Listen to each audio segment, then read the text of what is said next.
नमस्कार दोस्तों। डेट है आज की 17 अगस्त 2022 और स्वागत है आपका एडिटोरियल डिस्कशन में। 3 इश्यूज डिस्कस करेंगे। तीनों आर्टिकल्स आज बड़े बड़े हैं, मतलब लेंथी हैं, अच्छे आर्टिकल्स हैं। लेकिन सबसे पहला आर्टिकल इकोलॉजिकल सस्टेनेबिलिटी से संबंधित, ये बीच में बड़ा सारा आर्टिकल है।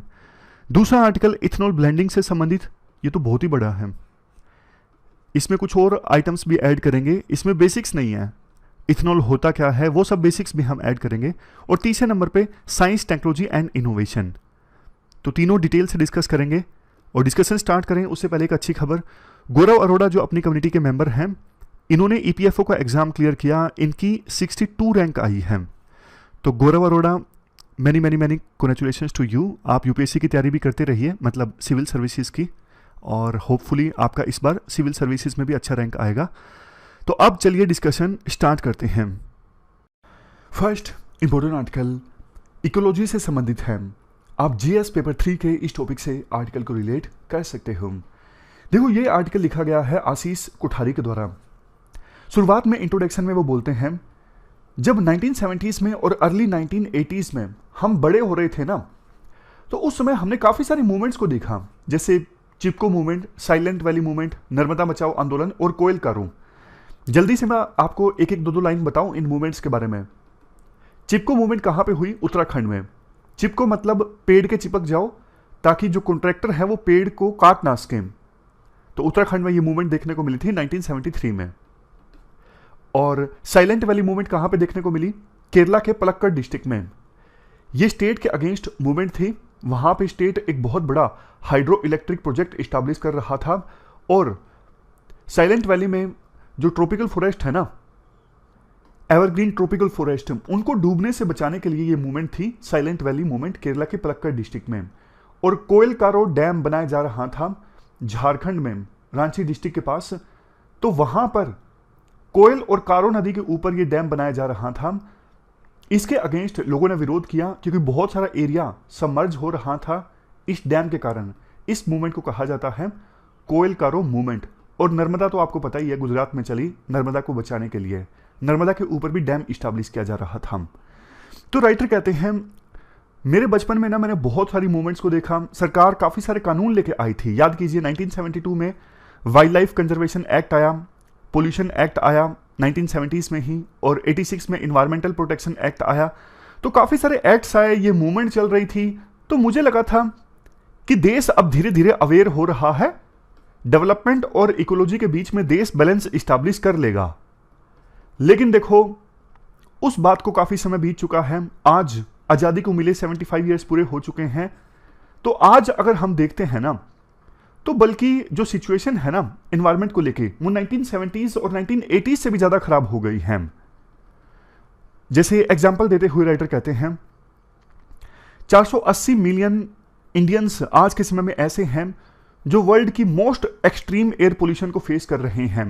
नीति आयोग के अनुसार 600 मिलियन लोग ऐसे हैं जो एक साल में हाई टू लेके एक्सट्रीम वाटर स्ट्रेस फेस करते हैं। वाटर क्वालिटी इंडेक्स में इंडिया का स्थान कितना है? 120 आउट ऑफ कितना? 122। 30% लैंड आज के समय में हमारे देश में ऐसा है जो डिग्रेडेशन और डेजर्टिफिकेशन का शिकार हो रहा है। यानी उस लैंड की जो प्रोडक्टिविटी है धीरे धीरे खत्म होती जा रही है। लैंड प्रोडक्टिविटी हमारे देश में एवरेज कितनी है? 1/4 या फिर 1/5 है किसकी? जितनी होनी चाहिए उसकी। और देखो, लैंड प्रोडक्टिविटी इतनी कम है, 1/4 या फिर 1/5 है। तो उसे इंक्रीज करने के लिए ना बड़ी मात्रा में फर्टिलाइजर्स का इस्तेमाल होता है। लेकिन उस फर्टिलाइजर के इस्तेमाल से जो सोइल है वो धीरे धीरे मर रही है।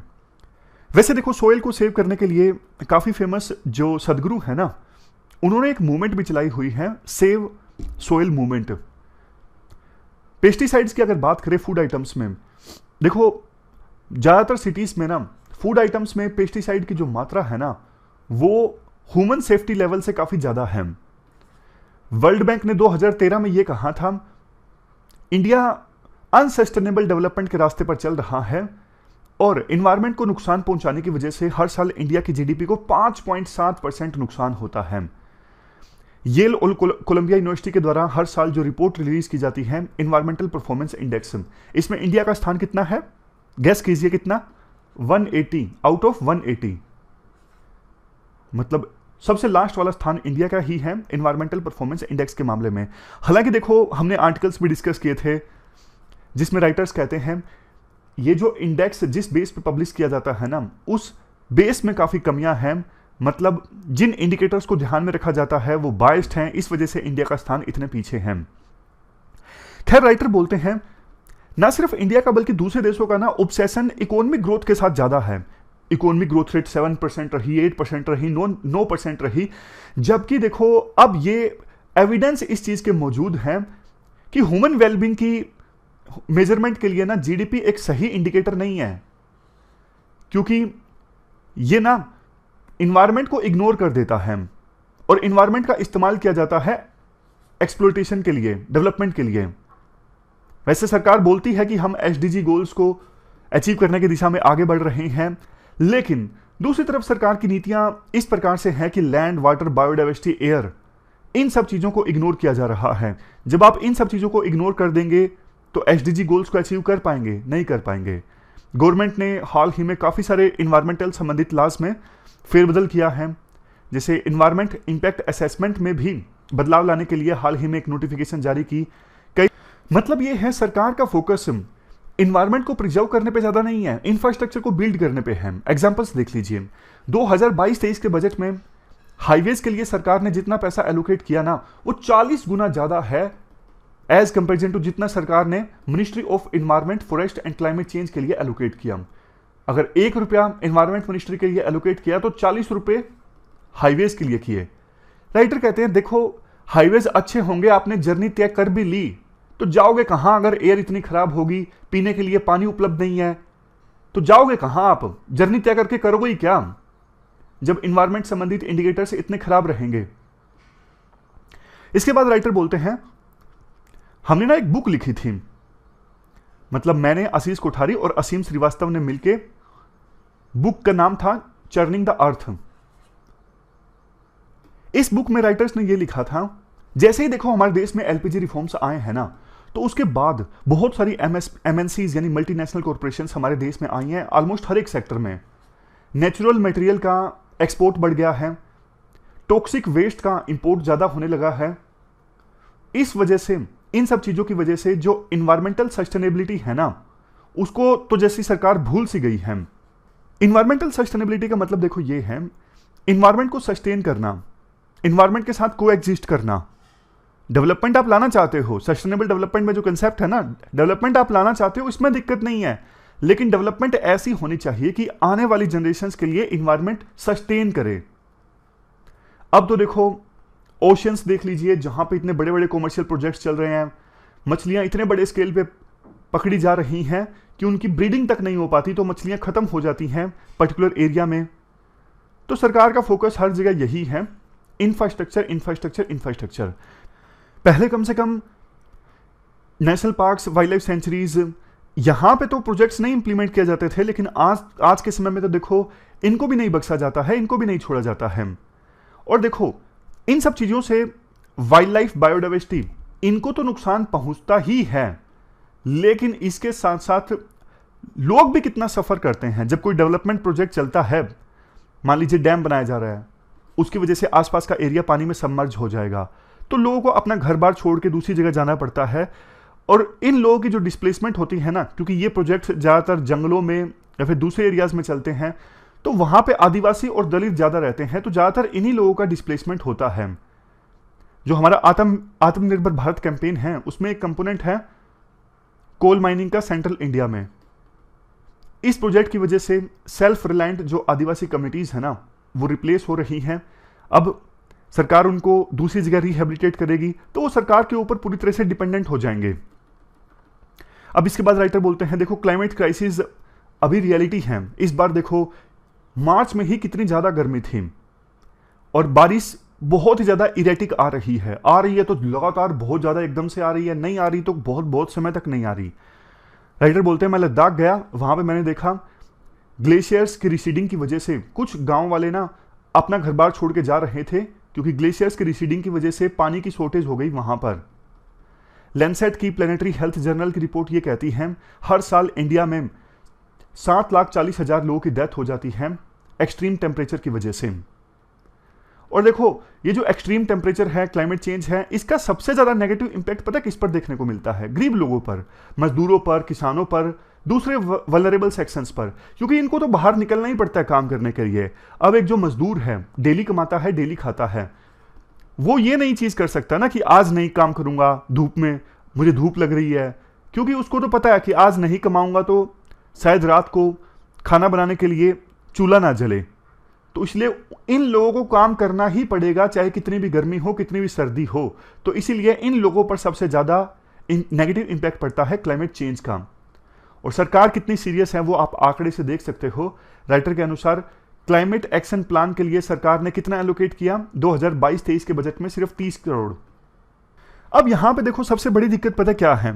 राइटर के सारे पॉइंट्स तो सुन लिए, अब कुछ इकोनॉमिस्ट बोलते हैं कि यार एक बात बताओ, इंफ्रास्ट्रक्चर प्रोजेक्ट्स नहीं स्टैब्लिश करेंगे, इन्वेस्टमेंट नहीं आएगी, तो फिर रोजगार के अवसर कैसे पैदा होंगे? हमारे देश में ऑलरेडी इतनी अनएम्प्लॉयमेंट है, तो आप बिल्कुल ही इंफ्रास्ट्रक्चर के प्रोजेक्ट बंद कर दोगे तो कैसे रोजगार आएगा? तो राइटर ना बोलते हैं यही सबसे बड़ा चैलेंज है कि इकोलॉजिकल सस्टेनेबिलिटी तो हमें इंश्योर करनी है, लेकिन इसके साथ साथ लाइवलीहुड सिक्योरिटी हम कैसे इंश्योर करें?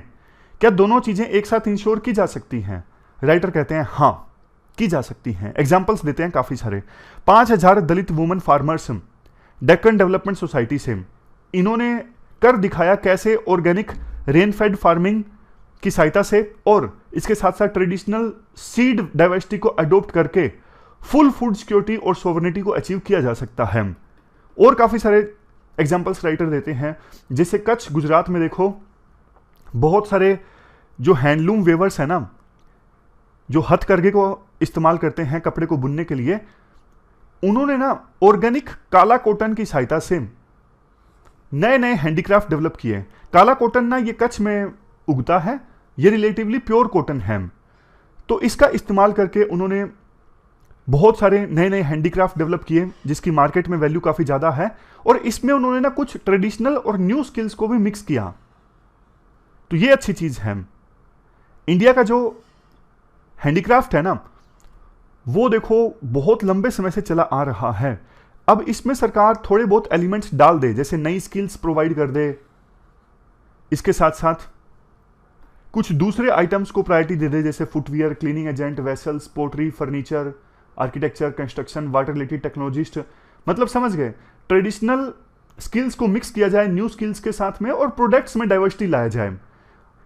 कम्युनिटी लेड इको टूरिज्म आज के समय में काफी डेवलप हो रहा है। होम स्टे का कंसेप्ट आपने देखा होगा, हिमाचल प्रदेश में, उत्तराखंड में बहुत सारे लोगों ने अपने घर को होम स्टे के रूप में डेवलप कर लिया है कि टूरिस्ट वहां पे आते हैं, नेचर को देखते हैं और रोजगार के अवसर भी पैदा हो रहे हैं। अब और सरकार को क्या करना चाहिए?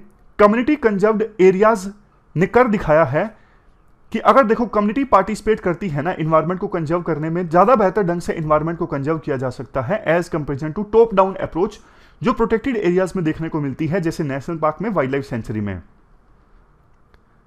तो लिंकिंग प्रोग्राम चलाए जा सकते हैं। इसके अलावा जैसे मनरेगा को आप लिंक कर दो ऐसी ऐसी एक्टिविटीज के साथ में जो इन्वायरमेंट को कंजर्व करने से संबंधित हों। Next point, United Nations Environment Programme यानी यूएनईपी का कहना है public transportation, organic farming, land and water regeneration, renewable energy, community health, eco friendly construction, इन सब चीजों से बहुत रोजगार के अवसर जो है वो जनरेट किए जा सकते हैं। लेकिन देखो सरकार को ना अपनी अप्रोच चेंज करनी होगी। अभी सरकार का फोकस अगर बहुत बड़ी बड़ी कॉरपोरेशंस पे है ना, मेगा कॉरपोरेशंस पे, सरकार को प्रोड्यूसर कोऑपरेटिव पे फोकस करना होगा, कम्युनिटी राइट्स पे फोकस करना होगा, खास करके जो पब्लिक कॉमन्स है ना, land, water, forest, coast, knowledge, इन सब चीजों की मैनेजमेंट में डिसीजन मेकिंग पावर देनी होगी डायरेक्ट ग्राम सभा को और अर्बन एरिया सभा को। सरकार को दोनों तरह के राइट्स का ख्याल रखना होगा, एक तरफ ह्यूमन राइट्स, दूसरी तरफ राइट्स ऑफ नेचर। बट देखो ये सब चीजें आसान नहीं है, सरकार ये सब करेगी नहीं, क्योंकि अगर सरकार ये सब करेगी तो कॉर्पोरेट ग्रुप्स का प्रॉफिट कम हो जाएगा। इसके साथ साथ सरकार जिसने सारी पावर्स अपने हाथ में सेंट्रलाइज करके रखी है वो पावर्स कम हो जाएंगी, तो ऐसा सरकार नहीं करेगी। तो इसलिए ना लोगों को अब मोबिलाइज होने की आवश्यकता है, खास करके जो डिसएडवांटेज सेक्शंस है ना सोसाइटी के, industrial workers, farmers, fishers, craft persons, LGBT community के लोग, डिफरेंटली एबल्ड, इन सबको ना मोबिलाइज होने की आवश्यकता है, ये मिल के सरकार पे दबाव डाले अपने हितों के लिए, क्योंकि क्लाइमेट चेंज का सबसे ज्यादा बुरा असर इन्हीं सब लोगों पर होगा। अगर सरकार पर दबाव डाल के ये सारी चीजें जो हमने डिस्कस की वो इंश्योर करवा ली जाती हैं, तो असल में फिर हम रियल अमृतकाल में एंटर करेंगे। ये पूरा आर्टिकल हमने डिस्कस किया इकोलॉजिकल सस्टेनेबिलिटी से संबंधित।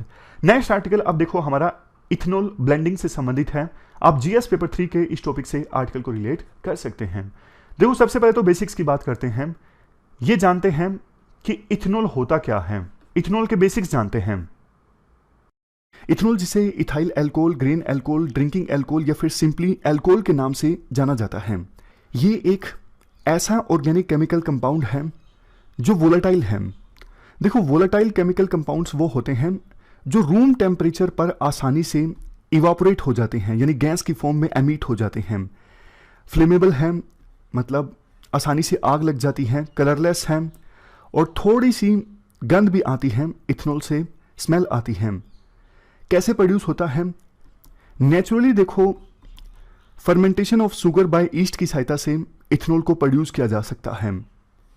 ईस्ट जो कि माइक्रोब्स हैं, फंगस की एक फॉर्म है, इनके द्वारा अगर शुगर की फर्मेंटेशन की जाती है तो बायो प्रोडक्ट निकलता है CO2 और इथेनॉल। इसके अलावा कुछ दूसरी पेट्रोकेमिकल प्रोसेसेस की सहायता से भी इसे प्रोड्यूस किया जा सकता है, जैसे इथाइलिन हाइड्रेशन। इसके बाद ये देखो एक साइको एक्टिव सब्सटेंस है। साइको एक्टिव सब्सटेंस वो सब्सटेंस होते हैं जो सेंट्रल नर्वस सिस्टम को प्रभावित करते हैं, और जब सेंट्रल नर्वस सिस्टम प्रभावित होता है तो मूड, परिसेप्शन, बिहेवियर, इन सब में बदलाव आता है। जैसे देखो अल्कोहल, शराब पी के क्या होता है वही समझ लीजिए। इसे मेडिसिनल एप्लीकेशंस के लिए भी इस्तेमाल किया जाता है as an antiseptic and disinfectant. Antiseptic का मतलब ये होता है हार्मफुल माइक्रो ऑर्गेनिजम्स की ग्रोथ को प्रिवेंट करना, और डिसइंफेक्टेंट का मतलब होता है बैक्टीरियाज को डिस्ट्रॉय करना। नेक्स्ट पॉइंट, इथेनॉल को एज ए फ्यूल सोर्स भी इस्तेमाल किया जा सकता है, और सबसे लास्ट में इसे केमिकल सॉल्वेंट के तौर पे भी इस्तेमाल किया जा सकता है कुछ दूसरे ऑर्गेनिक कंपाउंड्स की सिंथेसिस में। तो ये हमने इथेनॉल के बारे में कुछ बेसिक्स डिस्कस किए। इसके बाद अब हम इथेनॉल ब्लेंडिंग प्रोग्राम के बारे में जानते हैं। इथेनॉल ब्लेंडिंग प्रोग्राम में क्या होता है, इथेनॉल को ऐड किया जाता है कुछ दूसरे रेलेवेंट फ्यूल्स में, फॉर एग्जांपल पेट्रोल में, ताकि उस फ्यूल को और ज़्यादा एफिशिएंट बनाया जा सके। जैसे देखो ये पेट्रोल है, पेट्रोल में अगर इथेनॉल ऐड किया जाता है ना तो ये होगा इथेनॉल ब्लेंडेड पेट्रोल। इसके फायदा क्या होंगे, मतलब पेट्रोल में अगर इथेनॉल ऐड किया जाता है तो क्या फायदे होंगे? फायदे देखो होंगे, चूंकि इथेनॉल में ऑक्सीजन के मॉलिक्यूल्स होते हैं तो इससे पेट्रोल जो है वो कंप्लीटली बर्न हो जाता है, मतलब पूरी तरह से पेट्रोल का यूटिलाइजेशन हो जाता है। और जब फ्यूल पूरी तरह से यूज हो जाता है तो एमिशन काफी कम होता है। तो एक तो जो फ्यूल है वो टोटली यूटिलाइज हो गया एफिशिएंटली, दूसरा एमिशन भी कम हुआ, ये दूसरा फायदा है, एमिशन कम हुआ, पेट्रोल पूरी तरह से यूटिलाइज हो गया। तीसरा, पेट्रोल यूज भी तो कम हुआ ना, क्योंकि हमने उसमें इथेनॉल ऐड कर दिया। अब 1 लीटर में आपने 15% तो इथेनॉल ही डाल दिया, तो पेट्रोल तो कम यूज हुआ ना।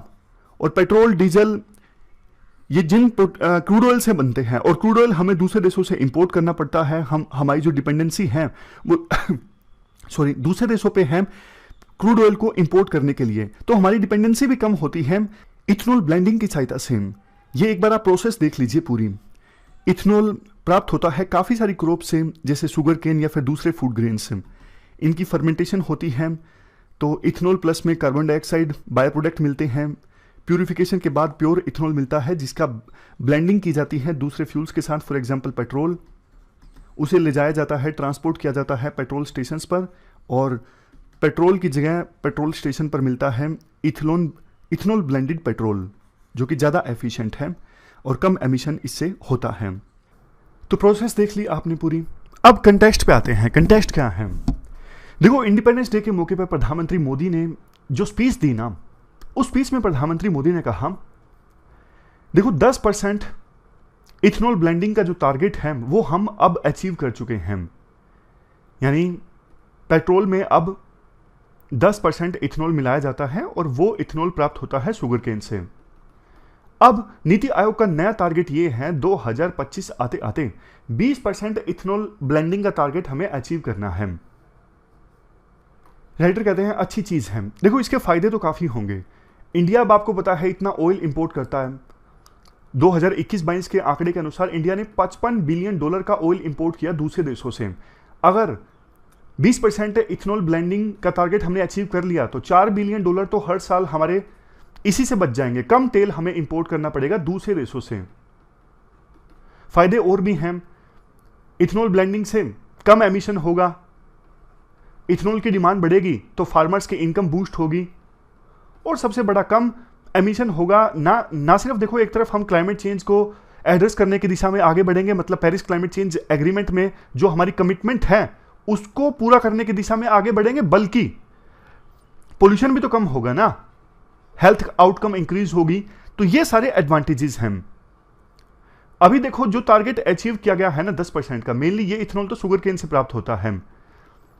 ये अलग अलग वो चीजें हैं जिससे इथेनॉल प्राप्त किया जा सकता है, जैसे first generation biofuel, for example edible items, sugar cones, starch, इनमें हाई कार्बन कंटेंट होता है। सेकेंड जनरेशन बायोफ्यूल, इसमें हम इथेनॉल को प्रोड्यूस कर सकते हैं नॉन फूड सोर्सेज से, जैसे राइस हस्क हैं, वुड चिप्स हैं, लकड़ी की चिप्स हैं। थर्ड जनरेशन बायोफ्यूल ये कार्बन न्यूट्रल होते हैं, जैसे एल्गी हैं। और फोर्थ जनरेशन बायोफ्यूल ये तो देखो जेनेटिकली इंजीनियर्ड क्रॉप से बनाए जाते हैं, ये कार्बन नेगेटिव होते हैं। ये सब मैंने आपको इसलिए बताया क्योंकि देखो 10% जो अब टारगेट को अचीव किया ना, ज्यादातर इथेनॉल प्रोड्यूस किया है शुगर केन से। लेकिन अब आप ध्यान दीजिएगा नेगेटिव इंपैक्ट का, कि ये इथेनॉल ब्लेंडिंग का जो प्रोग्राम है, ऐसा नहीं है कि इससे फायदे हैं, नुकसान भी हैं। सबसे बड़ी चीज है देखो, अगर फूड सोर्सेज से इथेनॉल प्रोड्यूस किया जाता है तो सबसे बड़ी चीज फूड सिक्योरिटी खतरे में आ जाएगी। दूसरी चीज, अब शुगर केन है, शुगर केन को प्रोड्यूस करने में पानी भी तो इतना यूज हुआ ना, मतलब आप इथेनॉल प्रोड्यूस कर रहे हो शुगर केन से और शुगर केन को प्रोड्यूस होने से करने में पानी यूज हुआ, तो मतलब आप इथेनॉल प्रोड्यूस करने के लिए इतना सारा पानी भी तो कंज्यूम कर रहे हो, पानी की शॉर्टेज हो जाएगी। नेक्स्ट चीज, अब मान लीजिए आप इथेनॉल प्रोड्यूस कर रहे हो किससे? शुगर केन से। अब शुगर केन जमीन पे उगाया जाएगा, काफी जमीन लगेगी, लेकिन देखो उसी जमीन पे आप अगर सोलर पैनल्स मान लीजिए इंस्टॉल करवा देते हो तो कितना फायदा होगा? तो बल्कि ज्यादा इलेक्ट्रिसिटी प्रोड्यूस हो जाएगी और उससे इलेक्ट्रिक व्हीकल्स ज्यादा दूरी तय करेंगे, ज्यादा फ्यूल बच जाएगा, ज्यादा ऑयल बच जाएगा जो हम दूसरे देशों से इंपोर्ट करते हैं।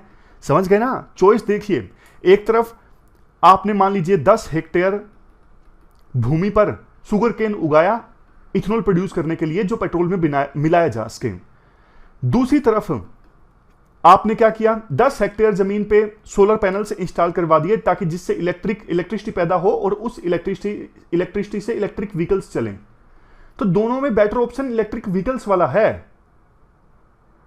वैसे सरकार का यह कहना है हम अब इथेनॉल जो प्रोड्यूस करेंगे ना ज्यादा, वो 2G बायोफ्यूल से करेंगे। 2G बायोफ्यूल में जैसे राइस हस्क है, राइस की हार्वेस्टिंग के बाद जो नहीं बच जाता वो है, अब उसको इस्तेमाल करेंगे तो एक फायदा ये भी होगा, जो स्टबल बर्निंग होती है ना जिसकी वजह से हर साल सर्दियों में एनसीआर के एरिया में पोल्यूशन लेवल काफी ज्यादा बढ़ जाता है, वो नहीं बढ़ेगा क्योंकि राइस हस्क यानी स्टबल जो हार्वेस्टिंग के बाद बच जाता है उसको किसान बेच सकेंगे, उनकी इनकम भी बूस्ट होगी इससे, तो इसका इस्तेमाल करेंगे।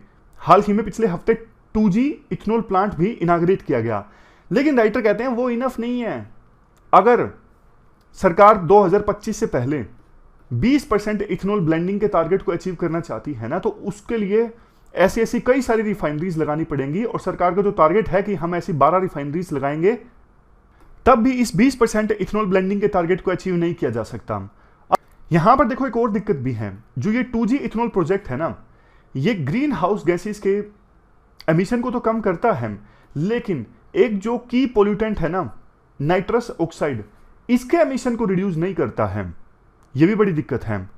और सबसे लास्ट में एक और चैलेंज की बात की जाती है, जो ऑटोमोबाइल सेक्टर है ना, जैसे महिंद्रा, टाटा, ये सारी कंपनीज हैं, टाटा मोटर्स, इनको बोला गया है कि अब 2025 तक 20% इथेनॉल ब्लेंडिंग होनी स्टार्ट हो जाएगी, तो आप अपने इंजन्स को उसी प्रकार से तैयार करना स्टार्ट कीजिए। मतलब अब 20% ब्लेंडिंग के हिसाब से पेट्रोल पॉइंट्स बनने चाहिए ना, दूसरे पॉइंट्स भी कार में कुछ, ताकि रस्टिंग ना हो उसके, अदरवाइज तो जंग लग जाएगा ना। तो फिर ऑटोमोबाइल कंपनीज को भी अपने इंजन में थोड़ा बहुत फेरबदल करना पड़ेगा। ठीक चीज़ है, हालांकि इतना भी ज़्यादा उनको खर्चा नहीं आएगा उनको, बल्कि इलेक्ट्रिक व्हीकल्स के लिए जो इंजन तैयार करना पड़ता है वो उस पर ज़्यादा कॉस्ट आता है। हाइड्रोजन फ्यूल के लिए जो इंजन तैयार करना पड़ता है उसके लिए ज़्यादा कॉस्ट आता है। बायोफ्यूल के लिए उनको ज़्यादा कॉस्ट नहीं आता, लेकिन एक लिखने के लिए पॉइंट है जो आप लिख सकते हो। तो ये पूरा आर्टिकल हमने डिस्कस किया इथेनॉल ब्लेंडिंग प्रोजेक्ट से संबंधित। अब चलते हैं आगे। इसके बाद next article high points in science, technology and innovation से संबंधित है। आप जीएस पेपर 3 के इस टॉपिक से आर्टिकल को रिलेट कर सकते हो। देखो, इस आर्टिकल में फोकस किया जाता है किस प्रकार से पिछले 75 सालों में साइंस एंड टेक्नोलॉजी ने देश में डेवलपमेंट की है और इससे कितने लोगों को रोजगार मिला है। मतलब अच्छा आर्टिकल है ये। देखो, जब ब्रिटिशर्स भारत को छोड़ के गए थे ना, उस समय इंडिया की जीडीपी थी सिर्फ 2.7 लाख करोड़ और फूड ग्रेन प्रोडक्शन होता था सिर्फ 50 मिलियन टन। चैलेंजेस नई सरकार के सामने बहुत सारे थे, जैसे लोगों को एजुकेट करना, उनको खाना खिलाना, डेमोक्रेसी को इम्प्लीमेंट करना, इंडस्ट्री एंड ट्रेड को प्रमोट करना, इसके साथ साथ कंट्री की सिक्योरिटी को भी इंश्योर करना।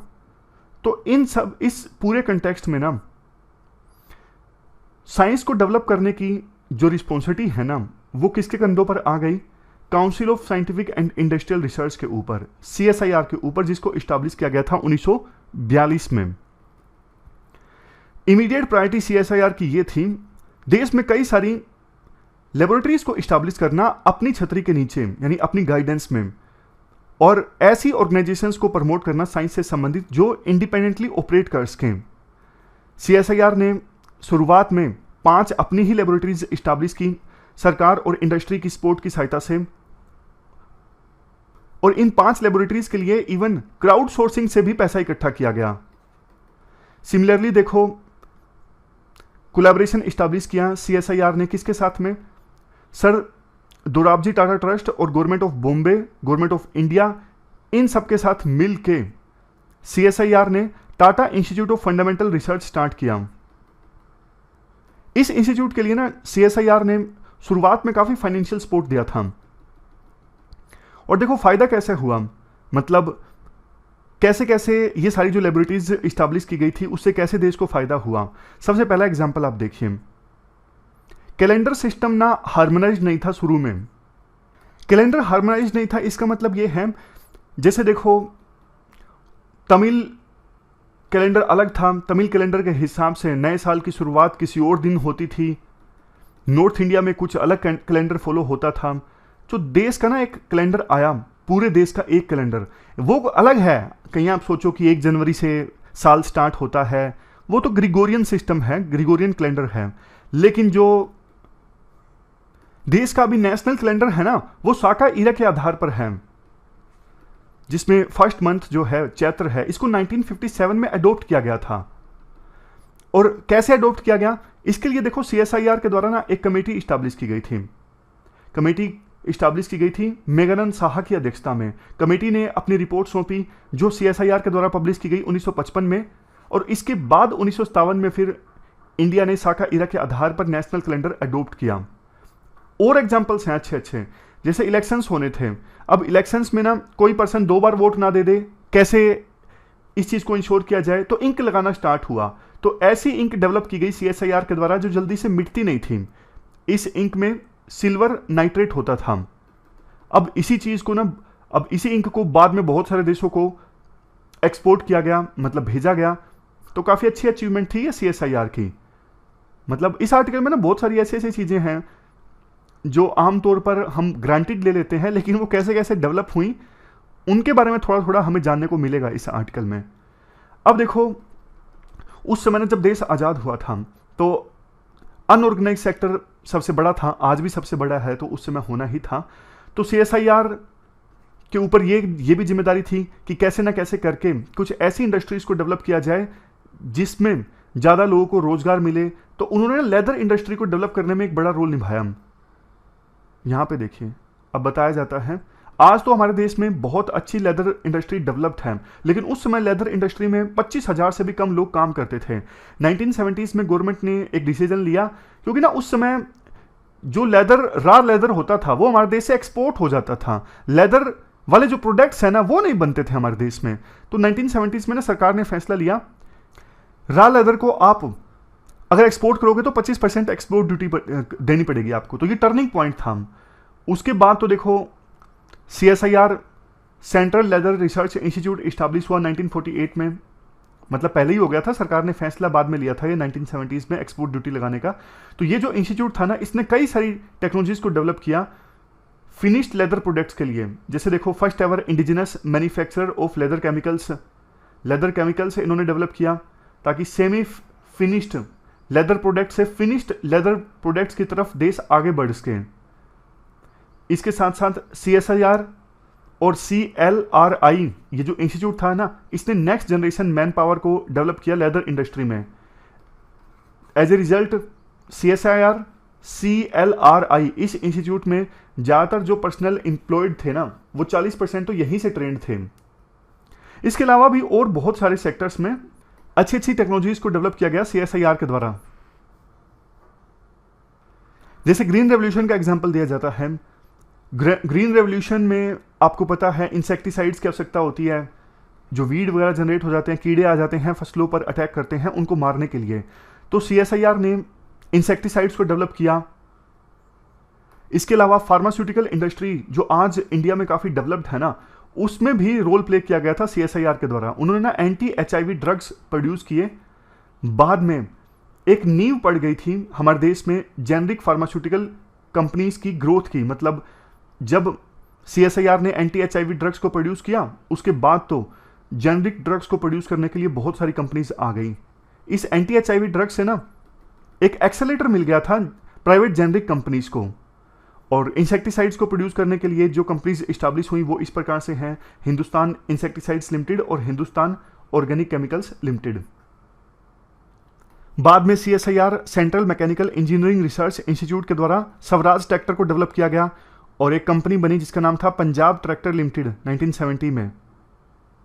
तो कुल मिलाकर देखो, आर्टिकल में ये कहा जाता है CSIR का ना बहुत अच्छा इंपैक्ट देखने को मिला अलग अलग इंडस्ट्रीज में, जैसे फूड एंड न्यूट्रिशन इंडस्ट्री में, एरोस्पेस सेक्टर में, हेल्थ एंड बायोटेक्नोलॉजी इंडस्ट्री में, हर एक सेक्टर में छोटे छोटे से लेके बड़ी बड़ी प्रॉब्लम्स CSIR ने सोल्व की। जैसे 1950s में ना इन्फेंट्स के लिए फूड की दिक्कत थी, तो इन्होंने क्या किया, बफेलो मिल्क को पाउडर में कन्वर्ट किया और उसे अमूल इंडस्ट्रीज की सहायता से कॉमर्शलाइज करवाया।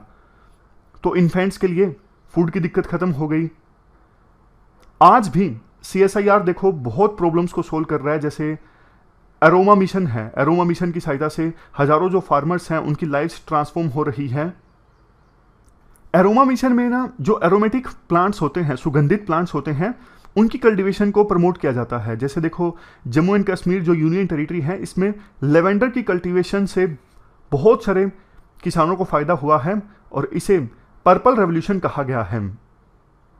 तो देखो, जैसे CSIR ने बहुत सारी फ्यूचरिस्टिक टेक्नोलॉजीज को डेवलप किया ना, आवश्यकता यही है कि आज के समय में भी देश जो है ना फ्यूचरिस्टिक टेक्नोलॉजीज पर ध्यान दे, मतलब ऐसी टेक्नोलॉजीज पर जिनका बहुत ज़्यादा फायदा होगा आने वाले समय में। तो ये पूरा आर्टिकल हमने डिस्कस किया CSIR की अचीवमेंट से संबंधित। हमारी आज की इस डिस्कशन में इतना ही है। Thank you very much for discussion.